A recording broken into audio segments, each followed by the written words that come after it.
Méditation du 20 août. Identifier le véritable trésor. Car là où sera ton trésor, là aussi sera ton cœur. Matthieu 6, verset 21. Est-il possible qu'une personne possède un riche trésor sans le savoir? Ou est-il possible que vous ayez un riche trésor et que vous ne le sachiez pas? Cela pourrait aussi se produire. Tout dépend de ce que nous entendons par trésor. Un récit du Moyen-Âge raconté par Hal et Alice Gray nous aidera à comprendre ce point. Un jour, en 1141, une armée d'envahisseurs a encerclé les remparts du château de Winsenberg en Allemagne. Ce n'était pas la première fois que les habitants du château affrontaient une telle menace, mais cette fois, les chances de triompher étaient minimes. Tout ce qu'ils pouvaient faire, apparemment, c'était de se rendre. Mais les exigences de l'armée ennemie étaient très élevées. Les femmes et les enfants seraient épargnés à condition qu'ils livrent les richesses et la vie des hommes défendant le château. C'était un peu trop. Les épouses posèrent aussi leurs conditions. Elles ne rempliraient ces exigences que si on leur permettait de sortir du château avec toutes les richesses qu'elles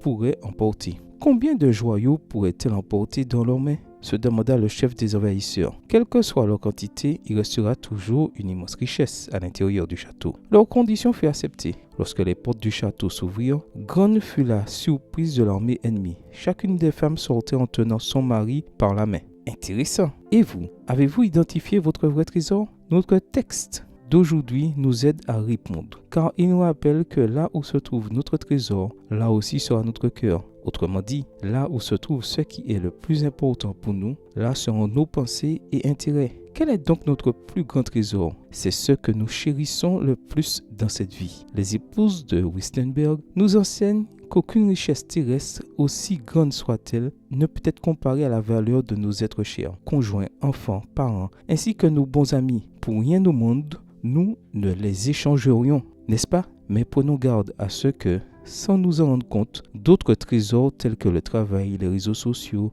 les biens matériels, pour ne citer que cela, ne nous prennent le temps et l'attention que nos bien-aimés attendent de nous et méritent. Cela fait des années que j'ai décidé qu'après Jésus-Christ, la perle de grand prix, il n'y aurait pas pour moi de plus grand trésor que ma famille et mes bons amis. Et vous, avez-vous pris votre décision? Prière. Seigneur Jésus, je veux que tu sois toujours mon plus grand trésor et je prie pour qu'aucun trésor terrestre n'occupe dans mon cœur la place d'honneur qui revient à mes poches. Bonne journée à vous et que le Seigneur vous bénisse.